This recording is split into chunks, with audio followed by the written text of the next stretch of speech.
Olá, meus queridos e minhas queridas, estamos ao vivo em cores, começou mais um sábado maravilhoso e hoje o dia está super bonito e justamente super lindo para falar de um assunto extremamente importante, mas antes vamos começar como a gente sempre começa. Você está disposto ou está disposta hoje? Pois põe-se, meu bem, porque está começando mais um ambiente com sua fonte de informação, discussão e inspiração sobre tudo que envolve o meio ambiente e as atualidades que moldam o nosso planeta. Vocês estão prontos? Vamos juntas, juntos nessa jornada? Então, bora! Hoje, gente, eu já vou começar com jabá, porque eu gosto de sempre lembrar que a gente tem um Apoia-se rolando, que é uma campanha de apoio do podcast, porque, obviamente, eu faço esse trabalho independente. E para a gente voltar para os estúdios, eu preciso de apoio, né? Apesar de que eu estou amando fazer de casa, não precisa daquela correria louca. E é bom que eu também consigo convidar mais pessoas de um formato online, mas já aproveitando um jabá, apoia o nosso podcast. Você pode apoiar com apoios individuais, né? Ou seja, apoios únicos, ou você pode se tornar um assinante do nosso podcast em que você apoia todo mês e com o apoiador de todo mês você ganha algumas coisas que outras pessoas não ganham. A primeira coisa é a participação no grupo, que eu sempre coloco lá alguma coisinha, a gente conversa uma coisa ou outra, você pode ter acesso à minha pessoa, né, ali 24 horas por dia, mentira, porque eu não vou responder 24 horas, só no momento que eu estou online, não é verdade? Além disso, a gente tem também os encontros, né? Próximo sábado vai ter o nosso primeiro encontro ao vivo e online com todos os assinantes para a gente conversar e debater um pouco sobre esses assuntos e outras coisas, conversar sobre pautas e outras coisas que vocês quiserem conversar, mas é exclusivo para assinante. Vocês também têm uma vez por mês um vídeo meu falando sobre as atualidades, dando um resumo do que passou por aqui. E vocês também podem participar do podcast ao vivo em cores. A gente já teve a participação do Antônio, que veio sábado passado. Né? Então, sábado passado, o Antônio Luiz, que é um grande amigo meu, que ele é biólogo também, ele é assinante, ele veio falar sobre essa vida de pesquisador, né, assinante, etc. E contribuir um pouco aí com sua visão do mundo. E também teremos, no início de março, teremos uma nova participação. Então, se você quiser participar ao vivo, como convidado ou como participante mesmo do próprio programa, junto com outro convidado, você pode vir e assinar. Beleza? Então, bora assinar o podcast, contribuir para a divulgação científica do Brasil e para a comunicação também sobre o meio ambiente neste maravilhoso universo. Muito bem, neste episódio, gente, a gente vai falar de um assunto Mara, que eu amo. E para isso, a gente vai receber a professora e doutora em Educação e Ciências, a Rosane Marques, para uma conversa sobre os projetos e programas de educação ambiental desenvolvidos dentro da Secretaria de Educação do Distrito Federal e também fora da Secretaria. Né? Então, a gente também vai aprender e entender como funcionam as CONDEMAs, que são as Comissões de Defesa do Meio Ambiente, que tem em cada região administrativa, se não me engano, ela vai falar sobre isso, e a importância da participação social nesses espaços relacionados ao meio ambiente. Então, além disso, a gente também vai explorar o engajamento, como é que é o engajamento dos alunos, dos professores e da própria sociedade nas ações ambientais como um todo, tá? Então, vou apresentar a maravilhosa Rosane. A Rosane é professora e Rosane Marques é professora formada em biologia. Mais uma bióloga por aqui, uma coisa maravilhosa. É mestre em ensino de ciências e doutora em educação e ciências, ambos pela Universidade de Brasília. É professora da Secretaria de Educação do DF há 25 anos, está para se aposentar, né, Rosane? Atualmente é presidente da Comissão de Defesa do Meio Ambiente da Canangolândia e seu campo de atuação e de investigação se centraliza na educação ambiental crítica com uso de metodologia lúdica. Né? Então, também a gente vai aprender o que é isso. Como educadora ambiental, se insere em diferentes frentes de trabalho que vai do ensino formal ao informal. Muito bem, Rosane, seja muito bem-vinda ao Ambiental. Como você está hoje? Olá, obrigada, Carolina. Bom dia a todos. Obrigada pelo convite. É um prazer estar aqui para a gente ter esse bate-papo, esse diálogo e, enfim, né, um campo que me interessa muito, que eu gosto muito de dialogar e conhecer também a plataforma, né? Me deu essa curiosidade depois do convite para conhecer um pouco mais e a gente poder aqui estar sempre acessando excelentes conteúdos, excelentes contribuições. Muito obrigada.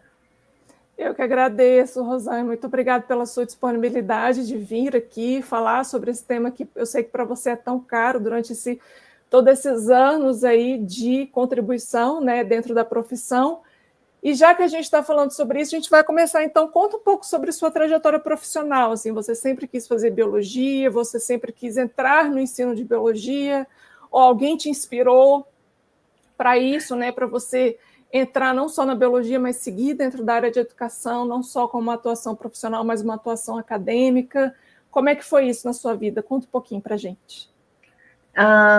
Bom, eu, na verdade, não tinha em mente fazer biologia na minha época de ensino médio, que lá atrás era segundo grau, nós chamávamos segundo grau, né? É. Então, os mais antigos vão entender esse significado de segundo grau, né? O de ensino médio. Mas, enfim, eu não tinha em mente, né, fazer a graduação em biologia, eu estava querendo fazer medicina na época, tinha isso muito dentro de mim, essa vontade, esse desejo, sempre por conta desse cuidado que eu tenho com as pessoas, com casa, enfim, eu sempre associava esse perfil à possibilidade de uma profissão na área da saúde. Mas eu também era aquela aluna, aquela estudante de ensino médio, gostava muito de biologia, sabe? Era uma disciplina que sempre me despertava atenção, curiosidade, e era como se fosse ali um radar em torno de uma possibilidade futura para fazer biologia. E na época, aqueles testes vocacionais que a gente fazia ali no terceiro ano do ensino médio, para direcionar a graduação que a gente poderia, de repente, estar mais com perfil alinhado. E nesse sentido, eu fiz à época, como todos os estudantes da minha sala, e bateu muito nas ciências biológicas, né? Enfim, deixei aquela informação ali guardadinha, que não me despertou curiosidade nem interesse naquele momento, e comecei a tentar fazer vestibular para medicina. Claro que eu não passei nenhum vestibular para medicina, que era quase o mais difícil era. Senão estaria também em outra área, né? Nem estaria nessa área agora. Não estaria. E aí eu sempre curiosa, né, e gostava de ler tudo que envolvia esse universo da vida, né, das diferentes formas de vida. E eu pensei, gente, eu vou fazer biologia. Aí eu vou fazendo biologia, e lá na frente, se eu quiser, eu vou tentando medicina, isso não impede. Que nada, quando eu tentei, quando eu prestei o vestibular para biologia, que eu entrei em biologia, assim, de imediato, aquele universo meu que me engoliu, sabe? Foi como se me prendesse de tal maneira, que me mobilizasse de tal forma, que para mim era ali, eu estava no meu lugar, sabe? Tinha me encontrado, é como se me desse um alívio, sabe? Uma sensação gostosa de se sentir parte daquela graduação, daquela discussão toda que envolvia a biologia, né? Então, eu não consegui mais sair, então eu desisti de imediato, nem continuei, sabe? Eu só me inseri mais ainda na graduação da biologia, participando de grupo de estudantes e tentando explorar o máximo que aquela graduação poderia me trazer de conhecimento. Aí acabei logo ali no final da graduação, que era uma licenciatura que eu fiz, né? Prestando concurso para a Secretaria de Educação para ser professora de biologia da rede pública.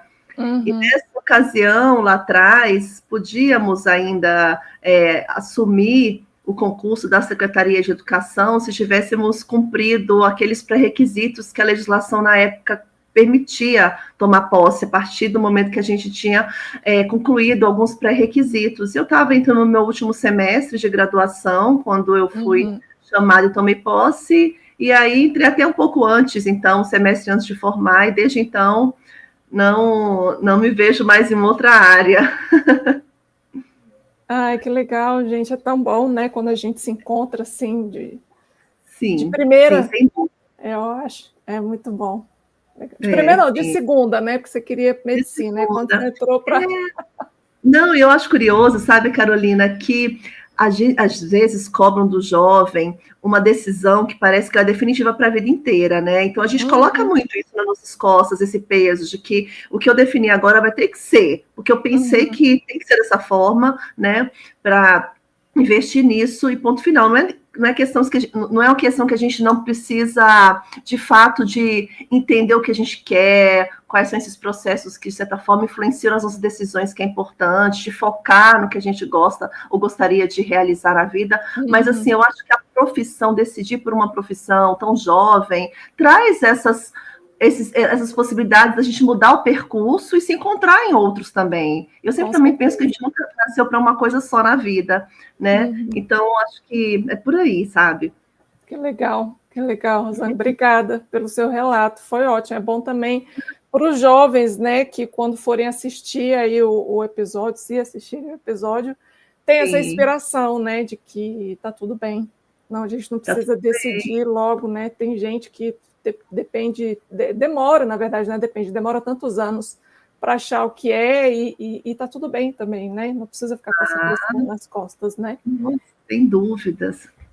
Vamos lá, então, mergulhar no nosso assunto. Antes da gente entrar nas Condemas, que eu sei que a sua atuação, né, como presidente da Condema de Finlândia, eu queria que você contasse um pouco sua atuação dentro das escolas do Distrito Federal, atuando principalmente no desenvolvimento de projetos de educação ambiental. Porque, né, como bióloga e tal, você entrou como professora, e aí como foi também essa transição para desenvolver esses projetos e programas de educação ambiental da Secretaria, e como que são esses projetos, como que eles são desenvolvidos hoje? Se puder contar um pouquinho para a gente, vai ser ótimo.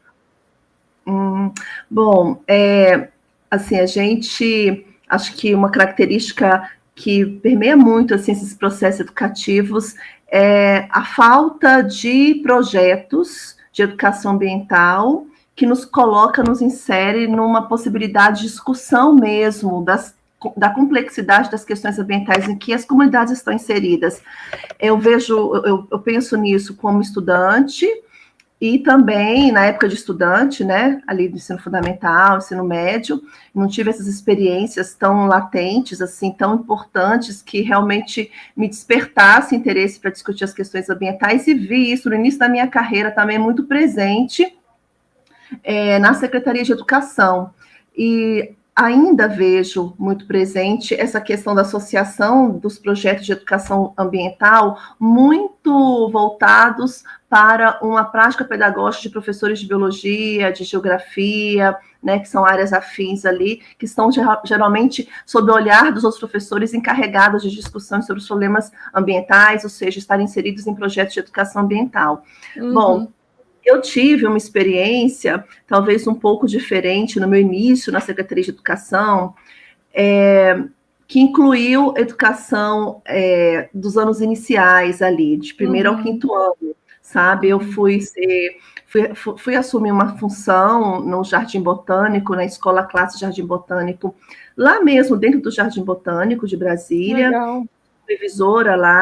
supervisora pedagógica, e ali a gente fez uma parceria muito interessante de projeto de educação ambiental com o próprio Jardim Botânico. A gente atendia estudantes na época do quinto ano, que eles tinham oficinas com monitorias dentro do Jardim Botânico, que era realizada por monitores do Jardim Botânico, mas com ali a definição e orientações pedagógicas dos professores da escola. Então, a gente estava sempre e a partir dali eu senti assim a potência que é você associar com outras instâncias, outros órgãos, outras possibilidades de discussão sobre as questões ambientais, para além da pedagógica, questões políticas, inclusive, que vão trazer para o estudante uma compreensão melhor das realidades socioambientais, sabe? E eu vejo hoje na rede, colocando aqui uma experiência inicial, ali inserindo-se nesse campo de educação ambiental por meio de uma parceria com o Jardim Botânico, e a partir dali também me surgiu a discussão, a curiosidade, a vontade, o interesse em concluir, né, os estudos ali no âmbito de uma pós-graduação estricto sensu, mestrado e doutorado na área da educação ambiental. Comecei a ler, comecei a tentar trazer discussões com maior profundidade nos nossos encontros na escola. Isso vai me despertando para outras leituras, acesso a outros autores e, de certa forma, meio que me orientou mais na frente a uma ideia de investigação na área, né, que foi o que eu realizei no mestrado e no doutorado. Agora, na Secretaria de Educação, os projetos que existem na Secretaria de Educação são diversos hoje, é muito diferente do passado, que a gente via quase nunca, quase nada, né, uma prática pedagógica voltada para a discussão ambiental. Hoje a gente tem muitos projetos muito interessantes, com relevância comunitária ali, da realidade comunitária muito relevante, as próprias estruturas das escolas preocupadas em reaproveitamento de água, de energia, de condicionamento de resíduos, enfim, traz uma tentativa nesse sentido de fazer com que os sujeitos de educação tenham essa vivência, e essa vivência possa fazer parte de um processo cultural mesmo, sabe? De entender que a gente tem que ter esse cuidado mais apurado sobre a nossa relação com o meio ambiente. Então, hoje a gente percebe, eu percebo particularmente, que a gente tem projetos, assim, encantadores, projetos, inclusive, premiados nacionalmente, internacionalmente, dada a sua relevância. Nossa, isso é muito legal, assim, até porque você tem 25 anos de experiência dentro da secretaria, então você viu uma evolução aí, tanto dos projetos a serem desenvolvidos quanto do engajamento, né? Como é que foi essa evolução? Você já contou um pouco assim, né? Mas em termos de engajamento e de interesse, talvez, da própria secretaria, né, enquanto sociedade, aí, de desenvolver esses projetos e engajamento dos professores, dos alunos e dos pais. Os pais engajam também, já que é alguma coisa que perpassa pelo currículo, é extracurricular, né? Então, assim, como é que é esse engajamento, assim, como você percebe tanto essa evolução dos projetos, como é que é a evolução aí tanto do interesse da própria secretaria de desenvolver esses projetos de educação ambiental, né, frente à importância que o meio ambiente tem hoje, né, grande importância que a gente está falando de qualidade ambiental, bem-estar, etc., não só do interesse da secretaria, mas também do interesse dos pais, dos alunos e dos professores. Eles engajam, não engajam? Como é que estão engajando mais? Como que você vê isso dentro da escola? Primeiro, eu observo, assim, no âmbito da Secretaria de Educação, na parte mais de governança, de políticas públicas, esse interesse em criar políticas públicas que possam subsidiar as práticas pedagógicas da rede. Eu estou, no momento, participando de um GT, de um grupo de trabalho, com vários outros professores da rede, que também compõem ali outras instituições, outras pastas do GDF, que é justamente para a gente elaborar uma política pública de diretrizes curriculares de educação ambiental na rede. A gente já tem uma política distrital de educação ambiental na rede, mas é uma política pública que se insere numa perspectiva de discussão crítica das questões socioambientais. E também é uma evolução, né, que a gente observa, até porque quando a gente fala, Carolina, de educação ambiental, é sempre importante a gente situar ouvintes, leitores, sobre de qual educação ambiental nós estamos falando quando a gente fala em educação ambiental, né? Parece que é um campo único, né? Mas é um campo muito diverso, é um campo com várias orientações políticas, ideológicas diversas, que acabam condicionando a práticas que podem ser um pouco mais conservadoras, práticas um pouco mais pragmáticas ou críticas, que é onde eu me insiro, nessa educação ambiental crítica, libertadora, emancipatória. Então, a gente observa que o próprio processo de consolidação da educação ambiental ao longo do tempo, ele vem evoluindo, né, de uma prática antes mais conservadora, biologizante, tecnicista, para uma prática que considera as dinâmicas socioambientais, que colocam os indivíduos também nessa participação, nesse exercício da cidadania mais atuante, né, nessas organizações de coletivos que podem de certa forma, se inserir em decisões que vão fazer a diferença nas comunidades. Então, a título, assim, de uma experiência mesmo na educação ambiental do DF, eu observo também que as políticas públicas, elas estão evoluindo para esse caminho. E nesse momento que estamos formando formamos esse GT, a gente está muito imbuídos de trazer esse viés mais crítico que o próprio currículo, né, em movimento, que é o que orienta as nossas práticas da rede, já trazia lá atrás, e que se reforça agora para nós essa necessidade da gente se alinhar a uma prática mais crítica, uma prática que a gente pense nas diferentes possibilidades e análises da complexidade dos problemas ambientais. Sair um pouquinho daquela ideia de que basta a gente fazer a nossa parte que o mundo muda. Não, existem outras relações de poder, né, que trazem essas realidades de forma mais complexa e que a gente precisa trazer para a discussão em sala de aula com os nossos estudantes uma análise mais apurada disso tudo, né? Então, assim, no âmbito de políticas públicas, de elaboração de políticas públicas, existe um setor dentro da Secretaria de Educação, que é a GEAPLA, uma gerência, que une, então, esses diferentes parceiros e membros para a elaboração dessa política. A gente tem encontros a cada 15 dias, vamos ter, inclusive, o próximo agora, iniciando o ano, dia 11, terça-feira, para a gente continuar os trabalhos, né? E em relação ali, né, no chão da escola, qual o reflexo que isso tem para nós na prática, é também muito interessante, porque a gente observa que há essa evolução. Quando eu falo de uma educação ambiental mais conservadora, biologizante, não quero dizer, obviamente, que os aspectos ecológicos, né, das discussões, eles têm que estar em segundo plano, em hipótese nenhuma, né, o que a escola realizando algumas ações pontuais, como uma horta comunitária, um reaproveitamento de água, uma compostagem, enfim, são ações ineficazes. Não quero dizer isso também. Eu quero dizer é que a gente tem que ultrapassar essas práticas para que a gente traga a dinâmica social, política, econômica para o centro das discussões também. E ali trazer com que essa nossa prática, fazer com que essa nossa prática tenha um viés mais crítico e possibilite os estudantes a pensarem sobre os seus ambientes, sobre as suas comunidades e possam, por que não, participar de instâncias decisórias, de participação mais ativa para a transformação das suas realidades.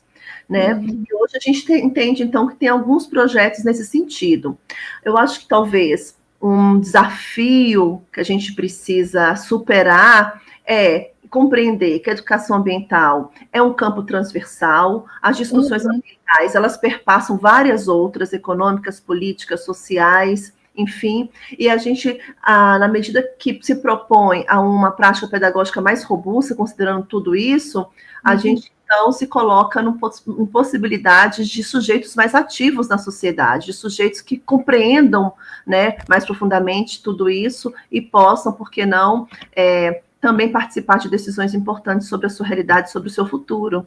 Na rede, a gente tem essa realidade já ali ensaiada e muito concreta em algumas situações de projetos mais pontuais, mas que estão cada vez mais ali ganhando força, volume e interesse por parte dos professores.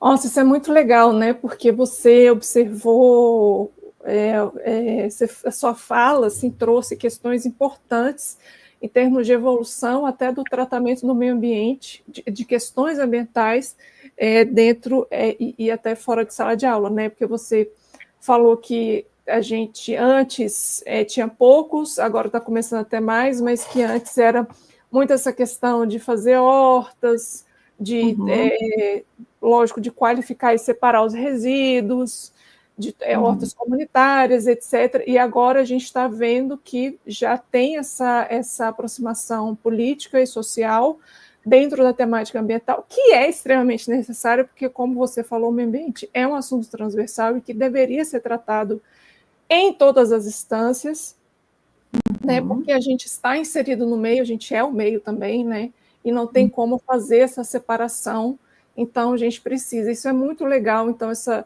evolução que você falou de tratamento do meio ambiente, das questões de educação ambiental, de trazer essa perspectiva mais social e política dentro da comunidade, né, algo que também que é local, né, que talvez não é isso, né? Assim, é pensar mundialmente e agir localmente, né? Então, assim, para a gente conseguir mudar alguma coisa, a gente tem que agir dentro das comunidades para transformar aquele meio no qual as pessoas vivem também, né? Exatamente. E também, ao mesmo tempo, sabe, parafraseando aqui Paulo Freire, né, que fala que a gente tem que ter um cuidado com uma educação muito tecnicista, de respostas rápidas, né, onde a eficácia técnica, né, ela pressupõe uma ineficácia cidadã. Então, a gente tem que ter cuidado com isso, a gente precisa compreender que a resposta técnica, ela obviamente tem o seu lugar, mas também a eficácia cidadã, ela não pode ser deixada de lado, né? Então, por exemplo, a gente fala de eficácia cidadã, a gente realmente traz para o bojo da discussão um exercício de cidadania, de participação ativa, de colocar esses sujeitos para pensar, para agir, para transformar, se transformar e transformar os seus ambientes, né? Muitas vezes a gente fica naquela aquele consenso que é muito, que a gente observa muito, inclusive assim nas mídias, assim, que colocando sempre a culpa no homem sobre as questões ambientais, né? O homem, a culpa é do homem.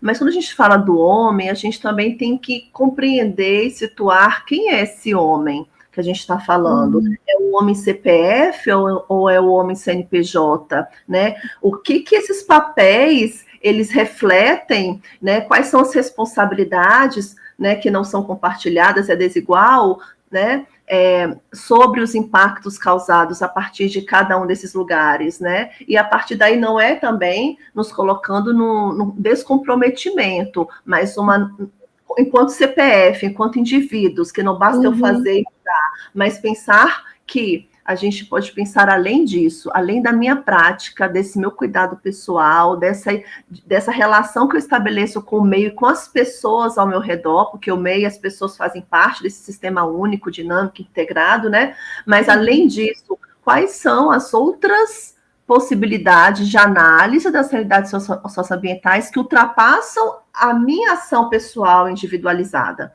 né? Então, pensar também numa educação que trata dessas questões com toda clareza, né, e responsabilidade ética. Nossa, é maravilhoso, assim, porque o que você está falando corrobora com uma coisa que eu ouvi essa semana num podcast, foi até no início da semana. E aí, uma pessoa respondendo ao episódio do podcast falou assim: a gente sabe muito bem que quem causa os maiores impactos, que está falando, né, de questões de mudanças climáticas, quem causa os maiores impactos são os milionários e bilionários, e que não adianta, a fala dela, e que não adianta a gente só pensar em ações individuais, não adianta a gente fazer, na verdade ela não falou só, assim, não adianta a gente fazer individualmente as coisas. E eu fiquei pensando nisso, eu falei assim, isso é muito errado, né? Porque eu acho que o que a gente faz em termos de melhorias de questões ambientais reflete na nossa vida em termos de bem-estar. Além da gente também estar colaborando com tornar exemplo, né? De ser o exemplo. Eu vejo muita educação como exemplo. Então, se a gente educa pelo exemplo, então você consegue transpor a barreira do individualismo e passar para outras pessoas esses exemplos de questões relacionadas ao meio ambiente. Né? E, além disso, além do processo de você passar para outras pessoas esses comportamentos em prol de uma melhoria ambiental, em prol de um bem-estar que, consequentemente, ocorre com a melhoria ambiental, a gente também consegue, talvez entrar em grupos, se interessar mais, e aí sim, como você disse, participar socialmente, engajar socialmente para que a gente consiga transformar localmente, para isso reverberando, né? Porque eu realmente acredito que ações individuais mudam, porque mudam a pessoa e a gente passa a ver o mundo de uma maneira diferente, e até, quem sabe, se tornar uma gasolina, né, um combustível aí para a gente. Foi péssimo esse meu exemplo, né? Estou falando de emissões de gases e falando de gasolina, mas assim, de um combustível para a gente se engajar socialmente. Né, eu acho assim, que a partir do momento que a gente começa a ver o ambiente de outra forma, a tratar o ambiente de outra forma, e a ter ações individuais com relação a isso, a gente também consegue mudar o nosso comportamento e talvez abrir os olhos, isso ser um combustível para a gente se engajar mais socialmente, politicamente, em projetos como esses que você está falando, né? Sim, acho que é uma escala, né, assim, de possibilidades que parte do individual vai para um coletivo, de um coletivo vai para, né, possibilidades de redes de discussões, de atuações, e que nos coloca em lugares, instâncias que podem fazer a diferença, né? Imagina a gente se inserir em instâncias decisórias do poder público, por exemplo, coletivos bem organizados, né, como conselhos, como comissões, que traz essas possibilidades distintas de atuação.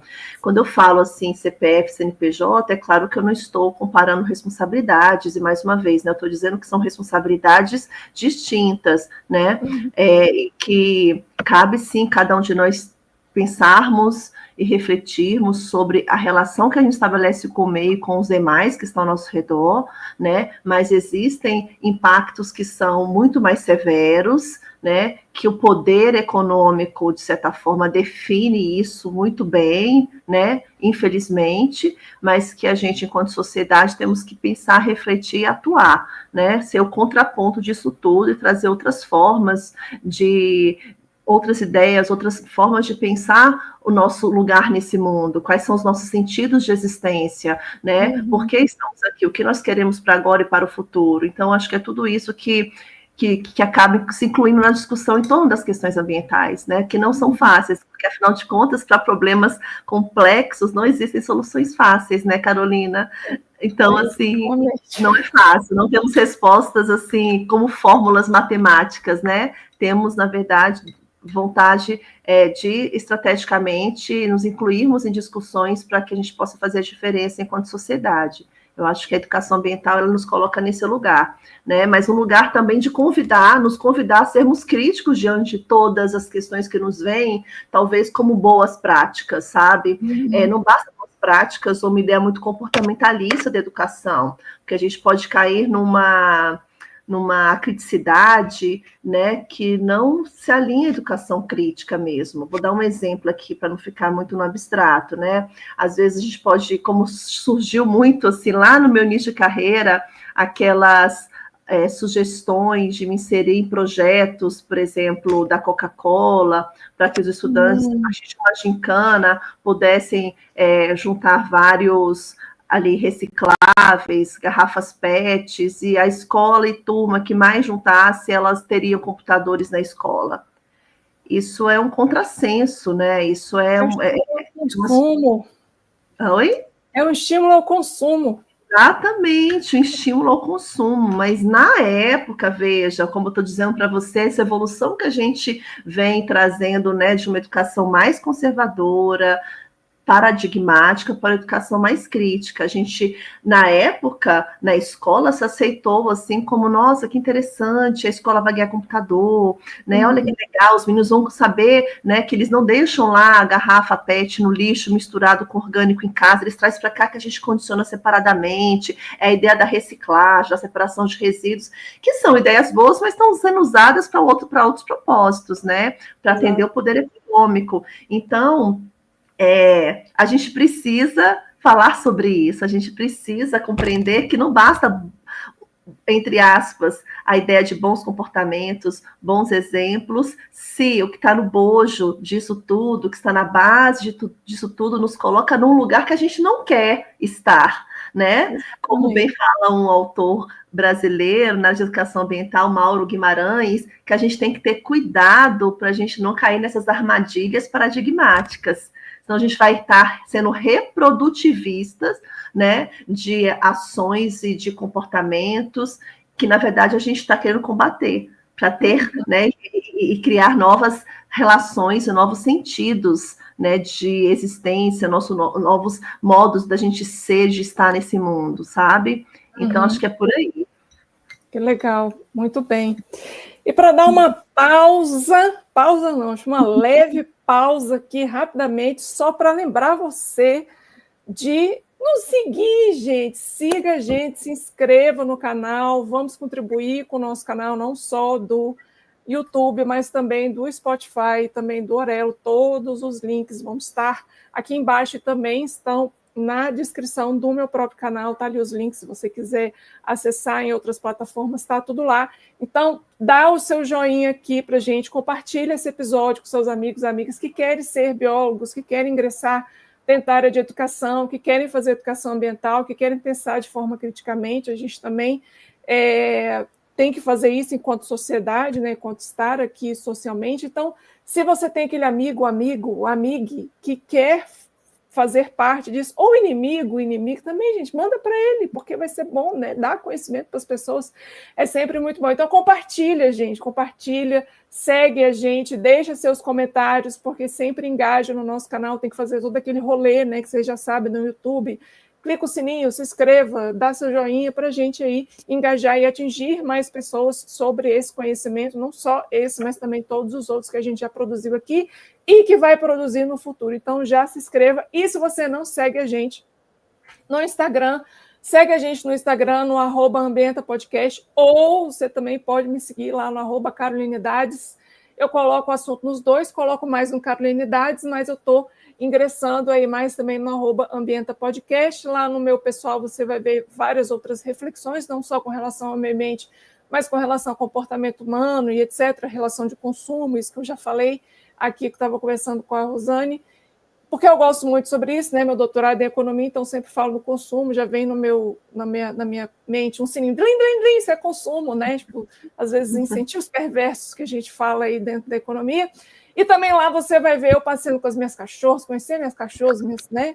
E um pouco do meu dia a dia, mas também siga o @ambientapodcast, porque antes de todos os episódios eu coloco lá a informação de quem vai ser o próximo convidado, o link para você acessar e já seguir, então já segue a gente no Instagram. Lembrando que a gente também está com o Apoia-se, né, uma campanha aí de assinantes. Você pode ser assinante mensal ou não, se fazer uma contribuição única já ajuda muito para a gente continuar fazendo essa produção, né, pagando a internet, pagando luz, né, para conseguir aqui desenvolver, porque isso é totalmente independente, porque eu gosto de comunicar ciência, eu gosto de comunicar sobre o meio ambiente, então para que eu continue esse trabalho, por favor, vai lá e também compartilha essa campanha com outras pessoas que você acha que vai curtir e vai querer também receber aí as contribuições de assinantes mensais. E se você quiser mandar qualquer dúvida que não foi respondida aí nos episódios, coloque nos comentários, tá, de cada episódio, ou você pode me mandar um e-mail também, ambientapodcast@gmail.com.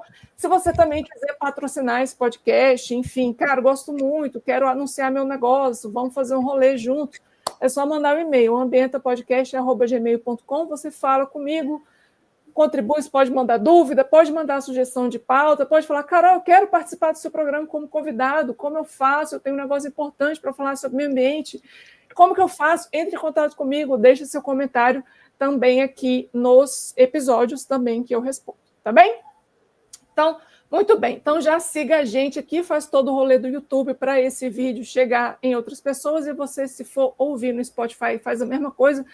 Bota seu comentário, clica 5 estrelas, porque cada plataforma tem o seu rolê, né? Então, faça o seu rolê aí, gente, para contribuir conosco.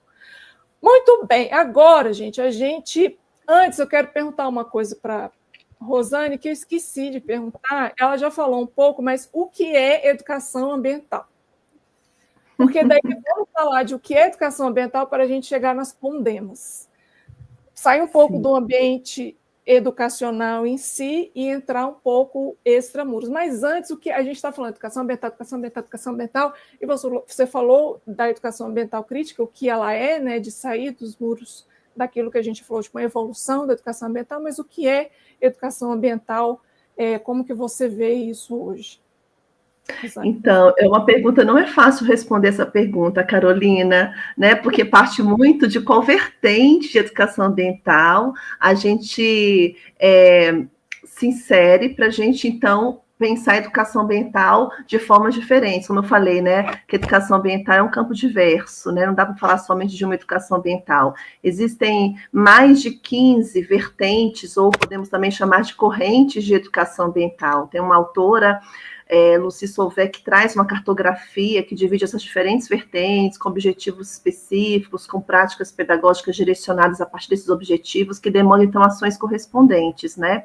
Mas eu, enquanto educadora ambiental do campo da educação ambiental crítica, eu coloco a educação ambiental no sentido de uma prática pedagógica que tem compromisso social para a transformação das realidades socioambientais. Então, é aquela prática que não se furta de uma discussão política, social, crítica, para que a gente possa compreender, analisar melhor os problemas que nos envolvem. Não dá para a gente pensar em educação que desassocie as dinâmicas sociais, né, delas. Então, a gente está sempre assim, pensando numa prática de educação voltada para essa criticidade mais apurada, né, de uma ideia de uma praxis, de uma ação reflexiva em torno das nossas práticas pedagógicas, que estejam, de certa forma, então, alinhadas com esse compromisso social. Então, a educação ambiental que eu me coloco é nesse lugar, nessa percepção, né, também da minha responsabilidade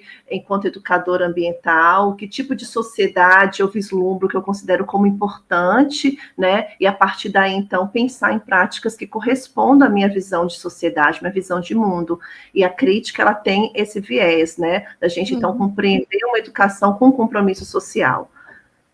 Existem autores que falam que educação ambiental é educação no ambiente, pelo meio ambiente, para o meio ambiente, né, como a própria Lucy Solvay traz, autores que colocam a educação ambiental, a emancipação na vertente crítica de educação ambiental como uma finalidade primeira e última da educação, ou seja, coloca os sujeitos nessa ideia de emancipação não como uma antecipação dos direitos civis, mas como uma antecipação de uma prática atuante na sociedade, sabe? Então, quão caro, quão importante é pensar nesses sujeitos inseridos em possibilidades de decisões e atuações mais organizadas em suas comunidades. Legal, legal. Bom saber, assim, porque a gente tem muitas, é que você falou, tem muitos conceitos, né? Tem gente que acha que a educação ambiental é só fazer separação de lixo nas escolas, ou fazer uma horta, vamos fazer uma horta, tá educando. Só que não, né? Tem a questão da questão social. Sim, na toa que a gente. Sim, desculpa, Carolina, interromper, né? À toa que a gente está discutindo tanto, né, hoje em dia, sobre racismo ambiental, sobre justiça socioambiental, né? A gente superando mesmo a discussão só mais ecologizante, como eu coloquei aquele momento ali, mas tentando interrelacionar todas esses aspectos que envolvem as questões ambientais, né? Então, é por aí. Quando você estava falando que você fez uma pesquisa sobre consumo, eu fiquei muito curiosa, assim, muito interessada de conhecer a sua pesquisa, porque é algo caro para nós, educação ambiental, né? Veja, existe uma crítica, inclusive, que um professor faz, um professor da Universidade de Brasília, professor Felipe Lairargues, muito interessante sobre...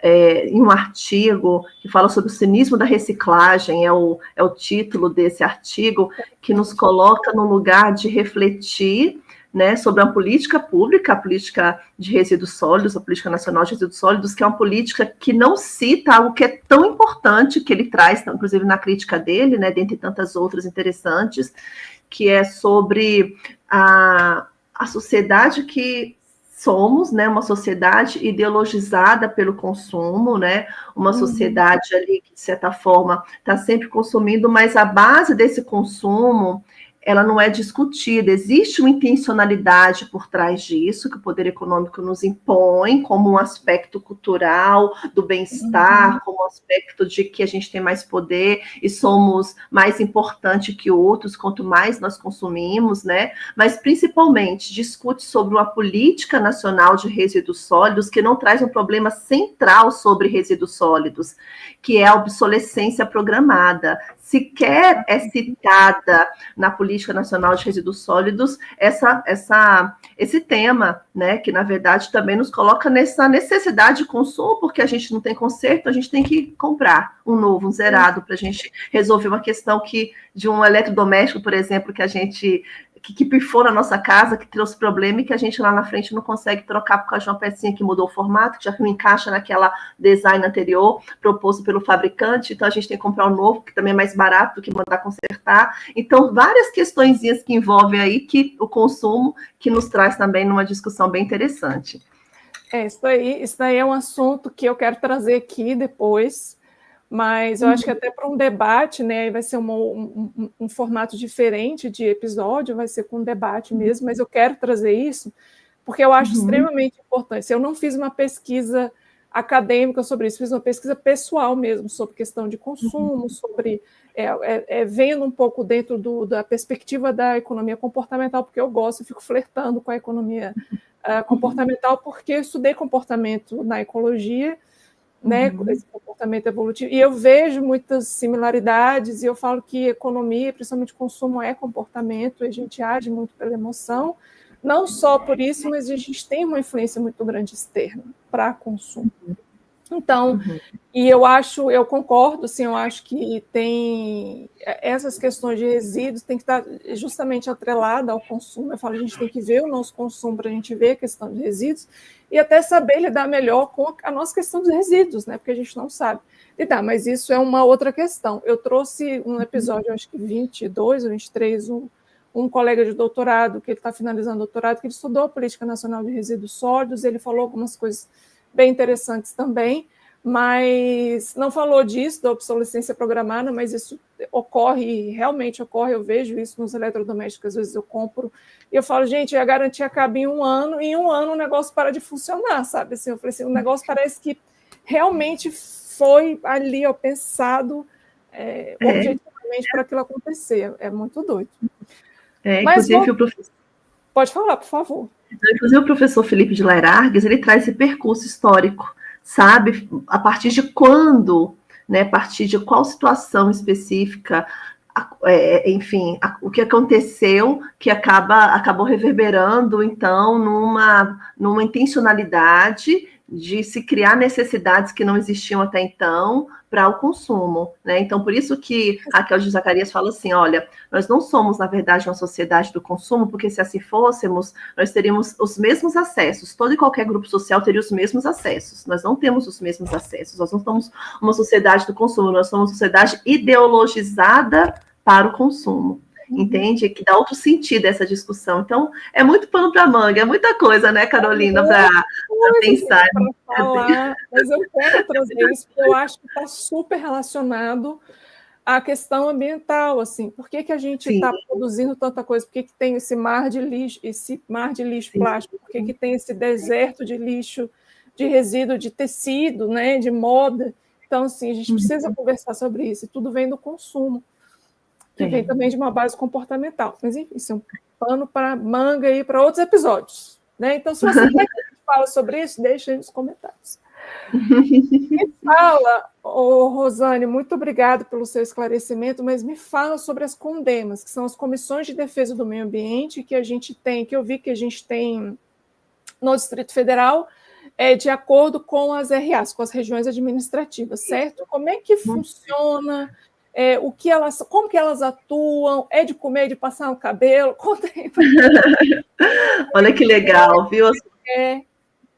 Sim, legal o seu interesse em conhecer um pouco mais sobre o tema, porque é um tema que está muito em vigor hoje, né? As CONDEMAs, então, são comissões de defesa de meio ambiente, só para esclarecer que existe CONDEMA, essa sigla com N, né? Porque são conselhos ali nos estados e municípios, mas pela configuração política administrativa do DF, aqui são comissões, né? Comissões de defesa de meio ambiente, CONDEMAs. São coletivos organizados, onde nós temos as lideranças comunitárias, as representações sociais das comunidades compondo essa comissão, junto com órgãos associados à política distrital de meio ambiente do DF, ou seja, né, ali os órgãos que têm algum vínculo com essa pauta ambiental. São 7 integrantes da comunidade que são escolhidos para compor essas comissões pela própria comunidade, são escolhidos pela própria comunidade para compor a comissão, e 5 representantes dos órgãos, então, ambientais. E o administrador regional, que é o membro nato, né, dessas comissões. Então, na medida que vão se trocando os administradores, vão entrando novos administradores. Essas comissões, elas surgem ali a partir de um decreto da década de 90, o decreto 12.960, onde todas as regiões administrativas deveriam abrir suas comissões, mas só que lá atrás, na década de 90, elas se desmobilizaram de algum modo, né? E a gente associa muito sobre a ocupação de um espaço comunitário por apoio eleitoreiro, né? Aquela coisa de sair um pouquinho da representação social comunitária dessas comissões e colocando a cargo do administrador escolher quem estaria, então, compondo essa comissão. E na medida em que esses administradores saíam das administrações, as pessoas que tinham compromisso político com eles iam junto com ele, né? E deixava, então, de existir aquela comissão naquela região administrativa. Isso foi, na verdade, uma decisão equivocada, né, das administrações à época, mas que a gente, então, fala de uma segunda geração, de uma retomada dessas comissões a partir de 2015, com a minha pesquisa de mestrado na UNB, que foi um dos produtos da minha pesquisa, foi as comissões de defesa de meio ambiente. E a partir daí, então, abrindo a Comissão de Defesa do Meio Ambiente da Canangolândia, a gente foi convidado para participar de reuniões em algumas regiões administrativas para trazer a nossa experiência e para também mostrar, né, como que isso acontece na prática e como ela pode se consolidar numa grande rede de discussão ambiental entre as regiões administrativas. Então, a intenção primeira foi de uma pesquisa de mestrado, que, então, acabou que se ampliou como uma ação comunitária, para além, ou seja, ali, para além da questão dos muros da escola, para uma ação comunitária, não pontual, mas perene, que ampliou e capilarizou seu poder de atuação, de influência em outras regiões administrativas. Ano passado, em junho, na Semana do Meio Ambiente, a Secretaria de Meio Ambiente do DF deu posse às comissões, a várias comissões, tá, que já estavam ali criadas, estavam ensaiando essa discussão para elaboração de comissões. Então, teve a posse na Semana do Meio Ambiente, que teve no Parque da Cidade, foi muito interessante, bonito de ver, potente, vendo várias comunidades presentes ali, várias lideranças comunitárias presentes, tomando posse, para então discutir as suas questões específicas, para então se reconhecerem, se conhecerem como lideranças e para fortalecer essa luta ambiental no Distrito Federal. Foi uma iniciativa da Secretaria de Meio Ambiente, a partir de uma provocação nossa, da Comissão de Defesa do Meio Ambiente da Canangolândia, da Comissão de Defesa do Meio Ambiente de Ceilândia, de Samambaia, de Sobradinho e de Braslândia. Então, nós nos juntamos, né, ali para a gente tentar buscar, então, possibilidade de um maior apoio do Estado, por meio da Secretaria de Meio Ambiente, que é a secretaria que responsável pelas comissões, né, é o órgão gestor das comissões, o próprio decreto coloca a SEMA nesse papel, nesse lugar, e aí, a partir de um diálogo com o secretário Guto, sobre a necessidade de mobilização para que as regiões administrativas que não tinham ainda criado suas comissões, elas realmente fizessem valer um decreto, que, embora antigo, é o que é válido, até porque é um decreto também que regulamenta a política distrital de meio ambiente, então ele não é um decreto que está com a canetada somente, ele deixa de existir, ele tem uma importância muito grande, ele tem, assim, um poder, né, de ainda instruir, nos dias atuais, a criação dessas comissões, porque se coloca mesmo como um decreto que perpassou, que conseguiu resistir a diferentes governos em política de associação com a política distrital de meio ambiente. Então, a gente teve essas posses ano passado, começou então com a Canangolândia foi convidada, né, pela liderança. Oi? Foi pioneira? Foi pioneira nessa segunda geração, deixando bem claro, porque já existia na década de 90, e aí a gente foi em várias comunidades. Nós fomos a Ceilândia, conversar com os comunitários, com as lideranças, convidados por eles, para falar da nossa experiência, porque eles também tinham interesse, os ambientalistas da cidade tinham interesse em abrir sua comissão, mas não sabia como fazia, né, como é que era a organização dessa comissão, quais eram as representações possíveis para ela, e a partir daí, então, eles conseguiram abrir a nossa visita, né, foi esse start para eles abrirem a comissão. Aconteceu a mesma coisa em Samambaia, aconteceu a mesma coisa em Taguatinga, Taguatinga, aconteceu a mesma coisa em Bracilândia, aconteceu a mesma coisa no Vicente Pires, no Guará, no Recanto das Emas, Núcleo Bandeirante agora. Então, a gente foi andando à medida que fomos sendo convidados, né? E era aquele bate-papo inicial para que as comunidades pudessem fazer valer essas possibilidades de atuação, que é muito o papel da educação ambiental, né? Exatamente. Dialogando com esses outros setores. Exatamente. Poxa, muito legal, assim. E todas as regiões administrativas têm ou estão em construção? Como é que é? Olha, a grande maioria já conseguiu, né, criar suas comissões, existem algumas ainda que estão nesse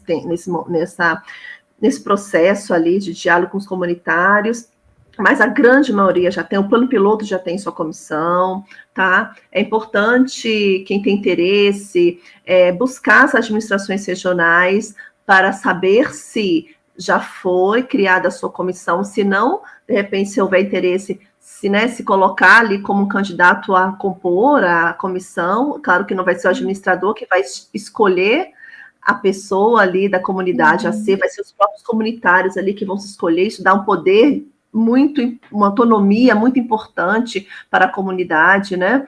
E aquelas que já existem, já estão ali, de certa forma, atuantes, elas podem, sim, agregar novas contribuições da comunidade, para além daquela composição por membros, porque há a possibilidade de subcomissões para que, dependendo de assuntos específicos, há a necessidade de trazer novas contribuições de pessoas que se alinham mais naqueles temas específicos para contribuir, então, com a ação das Condemas. Então, a ideia agora nossa, sabe, Carolina, é formar essa grande rede. Então, a gente tem secretarias de educação do DF, regionais de ensino compondo as Condemas, nós temos diretores de escola, professores compondo as Condemas. Então, nós vemos essa inter-relação, essa sinergia entre ensino formal e não formal, essas possibilidades diversas de atuação, que é um meio de educação ambiental, né, que nos coloca em condições de discutir para além, né, de políticas públicas, de decisões importantes na comunidade, dialogar com o Estado na ponta, por meio da administração regional, sabe? Então, é uma experiência muito rica, e a gente está na expectativa aí de nos fortalecermos, de futuramente termos um conselho de Condemas, para que a gente possa ter uma unidade central que nos organize mais e que também nos faça ali, né, nos reconhecer como agentes de cada cidade e que nos juntemos como uma rede forte, potente de diálogo e de transformação. Legal, isso é muito interessante. Essas Condemas, Rosane, como é que você falou assim, os temas que são debatidos, esses temas são trazidos pela comunidade? Sim. Ou pela comunidade, inclusive das escolas, né, já que elas participam também? Como é que é? Assim? Sim, é diverso, né? Todo e qualquer tema socioambiental que, de certa forma, é algo que inquieta aquela comunidade, que é uma questão, problema a ser analisada, discutida, e pensar em decisões sobre essas questões, elas podem ser ali temas de discussão das comissões. Então, as comissões, esses problemas podem vir de qualquer um dos membros ou de uma provocação da própria comunidade. Nós temos questões do lixo aqui na cidade, de que temos que tratar, nós temos uma questão de invasão aqui da cidade, que nós temos que tratar, nós temos que proteger essa nascente na cidade, que está sem vegetação, que protege aquele solo, né, que cobre aquele solo e que garante ali a preservação e a proteção daquela nascente. Olha, nós temos aqui um processo de recuperação de área degradada que a administração está respondendo por ter cometido algum impacto ambiental pela administração pública. Então, como que as Condemas podem se inserir nessa discussão, como é o caso da Canangolândia hoje, para contribuir, qualificar mais ainda nessas possibilidades de responder a esse PRADA, de forma que, de fato, vai trazer uma resposta à altura do que foi causado ali de impacto, para não, né? Então, assim, são N possibilidades que podem ser, né, trazidas por nós como problemas para soluções ou pela própria comunidade, a partir da participação também da comunidade, né? A comunidade comunidades são mais participativas, são mais atuantes, lideranças que são mais atentas, tem outros que não tanto, mas eu acho que esse é um caminho mesmo da gente se fortalecer, de tentar compreender melhor os nossos territórios, por meio das comissões também de meio ambiente.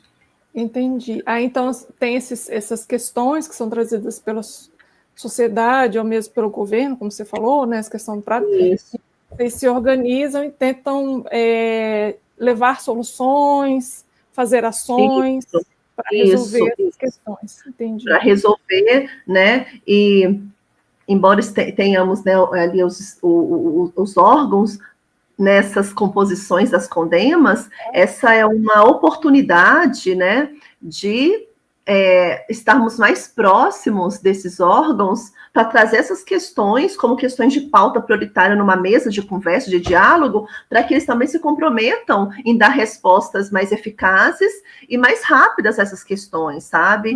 São 7 pessoas, tem maioria quem é da comunidade, né? A representação comunitária tem maioria nessas composições, somos 7 da comunidade e 5 dos órgãos, né? E hoje as condemas, elas ultrapassam essa atuação mais de região administrativa, na medida em que elas podem participar de editais para comporem outros coletivos, como comitês. É o caso da Canangolândia, nós participamos hoje do Comitê da Reserva da Biosfera do Cerrado, que é um comitê programa da Unesco. Então, a gente hoje fazemos parte também do Comitê de Trilhas, né, do CPC, do Comitê do Planalto Central, que o GCB, o Grupo de Caminhadas Brasília, faz um trabalho belíssimo na cidade, é um grupo incrível, está inserido em toda a região administrativa, em diálogo constante com essas comissões de defesa do meio ambiente, e traz propostas da gente ressignificar a nossa relação com o meio por meio de trilhas, lugares desocupados que são perigosos, muitas vezes a gente viu tanto isso ali na Flone, que eles criaram várias trilhas, as pessoas hoje fazem caminhadas de bike, usam, né, as bicicletas ali, fazem trilhas, bike, andando, enfim. Então, são várias possibilidades, né, de estarmos atuando para além ali do regional, da região administrativa, da nossa cidade mesmo, sabe? São possibilidades de ampliar nossas discussões para além da nossa cidade, trazendo contribuições para ela, obviamente. Nossa, muito legal, muito legal. E aí tem esses... a gente está chegando ao fim, mas depois eu posso deixar mais sobre ali, mas só essa última pergunta para a gente falar do Você Sabia, gente, porque o Você Sabia de hoje está maravilhoso. E é a Rosane que vai falar isso. Que nem eu sabia. Na verdade, eu sabia em paralelo, assim, né? Porque foi redescoberto por um amigo meu sobre essa espécie. Mas, enfim... Quem quiser participar dessas condemas tem o site, é no IBRAM, como é que... Então, na verdade, não tem relação com o IBRAM, tem relação com a Secretaria de Meio Ambiente, sabe? Então, as pessoas podem procurar a Secretaria de Meio Ambiente, perguntar se sua região administrativa já tem ou não condema. Tendo condema, então, eles podem procurar a administração regional para querer se aproximar desse grupo e para estar dialogando com ele ali, né, mais próximo das discussões da cidade. Então, eles podem participar dessa forma e esperar uma nova... votação para nova composição, quem sabe, então, compor uma nova, lá na frente, né, um novo triênio dessa comissão, e aquelas que não possuem ainda condema, sejam administrativas que não possuem, essa pessoa também pode procurar e provocar a administração regional para abrir sua comissão. É claro que não precisa necessariamente ser a administração despertar para isso, embora tenha uma política, né, tenha uma portaria, aliás, que a Secretaria de Meio Ambiente, junto com a Secretaria de Governo, elaborou e chegou a todas as administrações regionais, dando um prazo para que elas abrissem suas comissões. Ainda temos comissão que está, ainda região administrativa, que está engateando nisso, mas eu acho que esse start vindo da comunidade é muito importante, E também pode procurar a Condema da Canangolândia, se tiver alguma dúvida, tá? Nós temos uma rede social no Instagram, @Condema Canangolândia, e aí a gente traz discussões e participações em eventos da nossa cidade. Se as pessoas tiverem alguma dúvida, a gente pode estar auxiliando nesse sentido e tentando estreitar essas informações para que as pessoas possam compor ou contribuir com as suas comissões.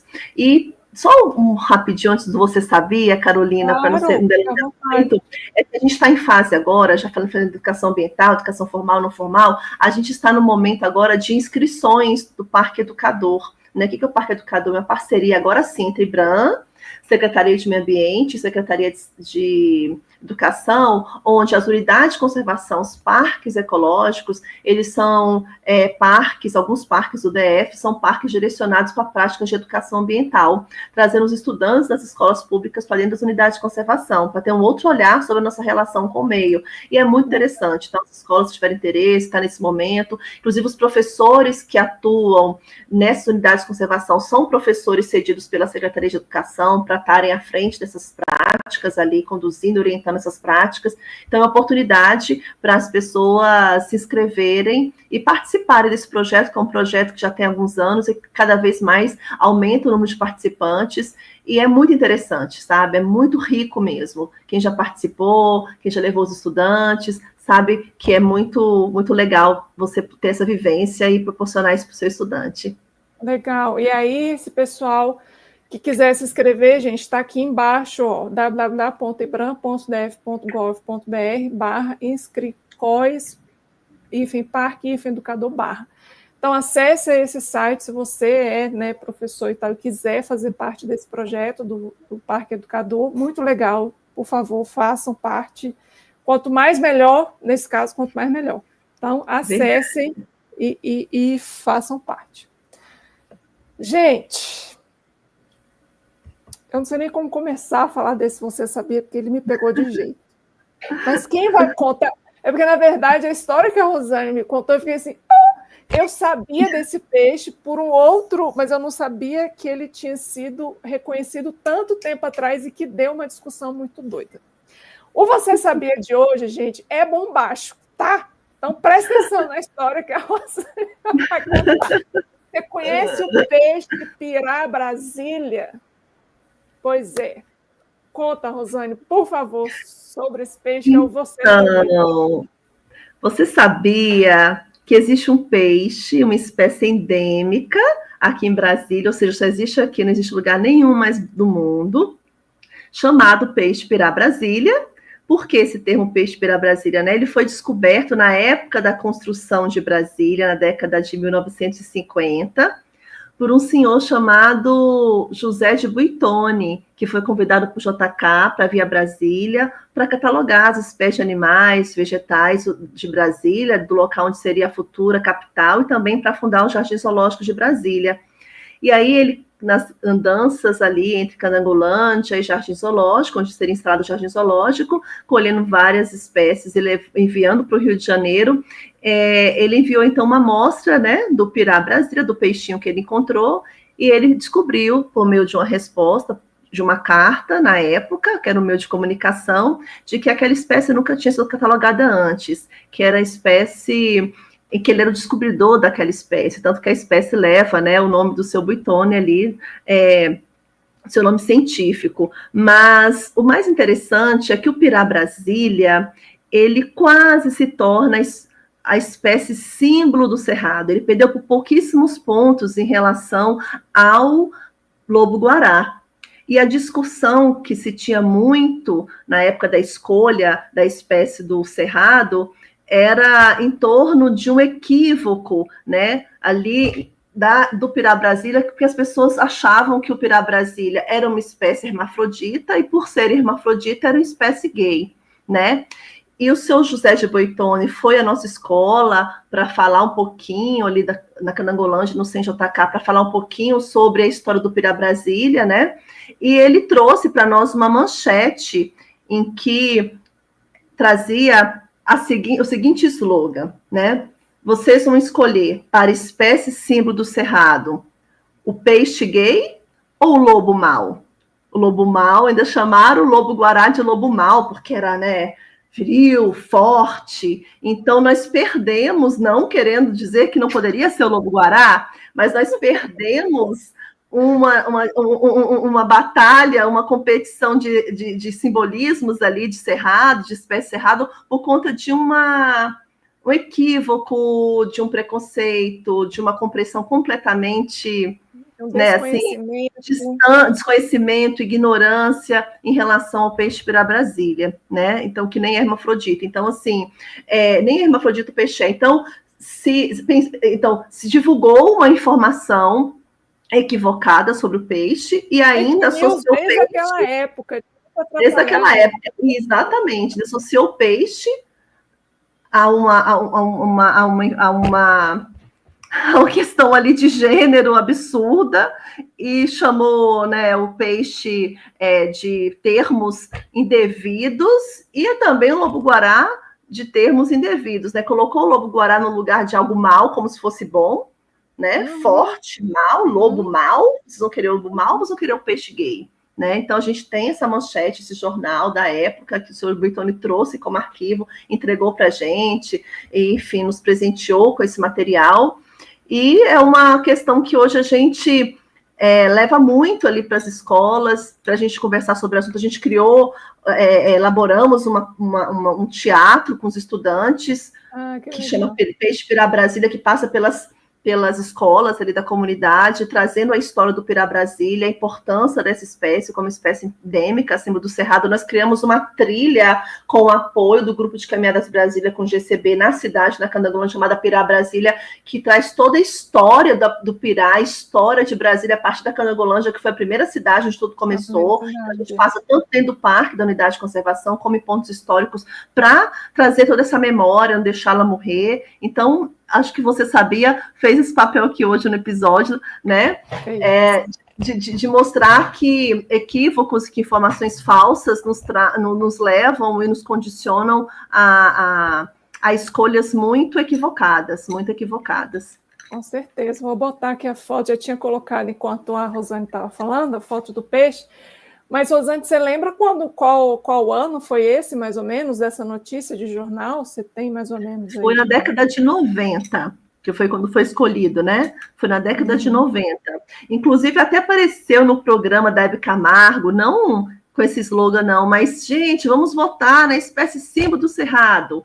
O que vocês acham? Vocês querem um lobo-guará ou vocês querem um peixe? Escolham aí, gente. Está no momento de escolher. Até no programa da Hebe Camargo teve esse momento de escolha, segundo o seu José Bertoni trouxe para a gente na escola. Então, gente, assim...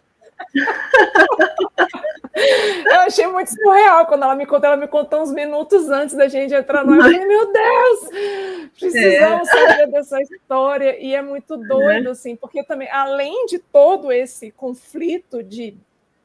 Cara, que anos 90, eu não sei como é que a gente sobreviveu, mas assim, esse conflito de peixe hermafrodita e lobo mau, que achar que lobo mau é uma coisa boa, como você falou, e o peixe nem é hermafrodita, dependendo da temperatura, ele pode ser fêmea ou macho da água, enfim, tem toda uma questão ali. Tem a questão de o peixe ser um vertebrado pequeno, que está na água e quase ninguém vê, e o lobo ser um mamífero grande, etc., que as pessoas acabam tendo mais atenção também, né, em termos de conservação e de símbolo, infelizmente, do que um vertebrado, né, um peixe. Um peixe. Cerrado nem tem... O povo que acha que cerrado é tudo seco, né? Não tem água, não tem poça d'água, não tem rio nem nada. Então, peixe, não quero peixe, não. Quero o lobo, que é grande, que é mamífero, não sei o quê, que ainda tem isso também. Tem. Temos que superar ainda isso. Exato. Então... Até hoje a gente não superou, porque as pessoas ainda continuam achando só os grandes mamíferos maravilhosos. Verdade. São também, mas tem tanta uma diversidade imensa, né? Tem, sem dúvida nenhuma. E poderia tranquilamente, né, assim, votarem no lobo-guará, né? Por que não? Isso não existe uma escolha assim do que é melhor, do que poderia ser melhor, mas o que para mim talvez seja o cerne da discussão é que a informação sendo passada aí de forma preconceituosa, ela acabou reverberando no resultado que poderia ter sido diferente, né? Poderia ter sido diferente, né?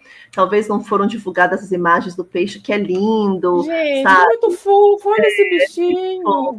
Muito fofo. Muito lindinho. E é endêmico, gente, só tem Brasília.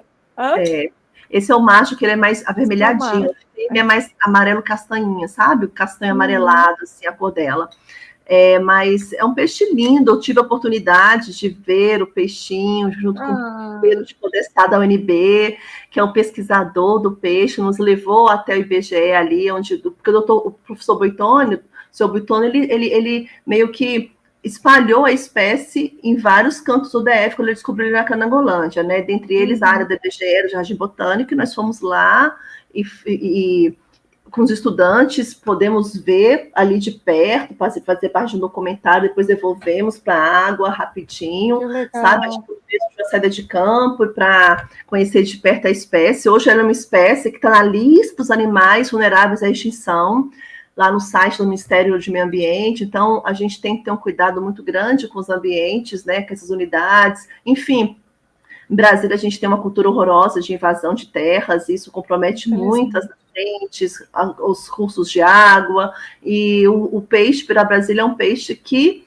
ele depende muito dessa estação chuvosa e da estação seca, porque ele tem essas fases, né, de vida que dependem das estações bem definidas e dos ambientes alagados, encharcados ali de brejos, para que ele se desenvolva. Então, a gente discute muito sobre essas questões nas aulas de educação ambiental, para a gente tentar preservar essas espécies, o que nós podemos fazer para tentar garanti-la, já que ela está nessa lista de animais vulneráveis. O Zoológico de Brasília, inclusive, estava com uma intenção lá atrás em ter um local, já que ele foi descoberto entre o zoológico e a Canangolândia, de ter um local de um viveiro ali, né? De ter condições para que as pessoas pudessem conhecer a história, porque é uma história que se confunde ali do início de Brasília, né? Uma história do início, dos primórdios, né, da construção da cidade.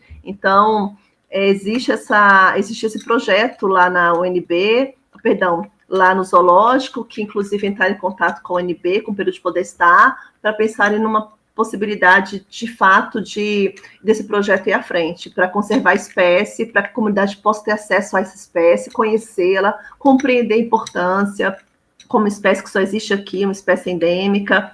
E eu não sei que pé está, né, essas decisões do projeto, mas é uma informação que foi levantada e foi discutida ali no Zoológico de Brasília.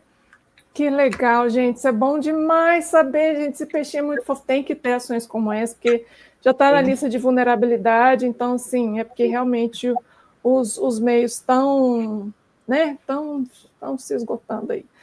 Não. Mas já é fundamental a gente ter conhecimento desses bichos, que eles existem justamente para conseguir conservar os meios. Agora vamos de comentário. Eu tenho 2 comentários maravilhosos aqui, Rosane. O primeiro é da El, que ela falou muito bom, esclareceu muito sobre educação ambiental e suas potencialidades, que vão muito além de visar mudanças de comportamento individual. Perfeito. Obrigada, Elke. Elke é minha amiga de doutorado, uma pessoa super doce. E, claro, da nossa amiga maravilhosa Natália, Nath, participação, que já veio aqui, inclusive, participação fantástica da Rosane Marques, um episódio muito rico em conhecimento. A educação ambiental é fundamental para a mobilização da sociedade civil, fundamental para a garantia dos direitos. Verdade, Nath, obrigada pela participação, por estar aqui com a gente, participando também. Obrigada mesmo. Que bacana, né? Enfim, pode falar. Estou à disposição, Carolina, para futuras discussões, sabe? Eu acho que mais para frente, quando você falou sobre consumo, acho legal, de repente, estar trazendo o professor Laira Arges, que vai trazer a educação ambiental na discussão desse tema de forma muito rica, sabe? Que esclarece, que se aprofunda, que nos traz um olhar mais crítico sobre todas essas interrelações que envolvem o tema consumo. Acho que enriquece muito o debate. Com certeza. Rosane, muito obrigada pela sua participação, foi assim, muito rico, tudo assim, que você falou da educação ambiental, até para a gente entender melhor e desmistificar o que é educação ambiental, de como que ela evoluiu dentro e fora das escolas, essa participação social das Condemas aqui no Distrito Federal. E, maravilhosamente, se você sabia que foi maravilhoso. Então, assim, o episódio, nossa, Mara, muito, muito obrigada. Você quer deixar algum contato a mais, alguma observação, dar um beijo para minha mãe, para o meu pai, para você? Quero deixar um abraço carinhoso para as participantes de hoje, a Natália, a Elke, obrigada por participarem, pelo interesse, agradecer, Carolina, pelo convite, para mim foi uma oportunidade, sabe, de estar conversando um pouco mais, estar trazendo ali as condemas, né, para esses espaços de divulgação que eu considero muito importantes. A gente alcança muita gente por meio desses espaços, muito mais do que uma presença ali, né, de uma participação mais presencial, como a gente fez nas regiões administrativas, e dizer que eu estou à disposição, tá bom? E muito grata e muito feliz por essa participação de hoje. Obrigada mesmo. Eu também. E, ó, a Natália escreveu mais uma coisa. Ela botou assim, 2 ideias de episódios, um sobre Pira Brasília e queremos essa mesa de debate acerca do consumismo. Ótimo. Pode deixar que vai falar. Ótimo, excelente. Atrás o Pedro de poder estar para falar da Pira Brasília. Vou ver se o Pedro, isso é uma ótima sugestão. Né? Então, Rosane, muito obrigada novamente pela sua participação. Foi ótimo, sim, poderia ter imaginado um episódio melhor do que esse, do que foi. Obrigada, minha querida. Um abraço grande para você. Obrigada. E que continue esse trabalho maravilhoso, né? Que você faz dentro das escolas e fora das escolas também. Né? Que bom que a gente tem pessoas como você, da Secretaria de Educação e das questões de representação. Muito obrigada. Obrigada aí, obrigada a todos que puderam estar com a gente hoje. Um abraço e até a próxima. Até. Galera, muito obrigada a todos vocês que participaram. Obrigada, Elke, obrigada, Nath, que estiveram aqui participando com os comentários. Se você quiser saber mais, coloque nos comentários perguntas e outras sugestões de episódios também. Muito obrigada pela participação de todos. Semana que vem tem mais. Um beijo e até o próximo sábado.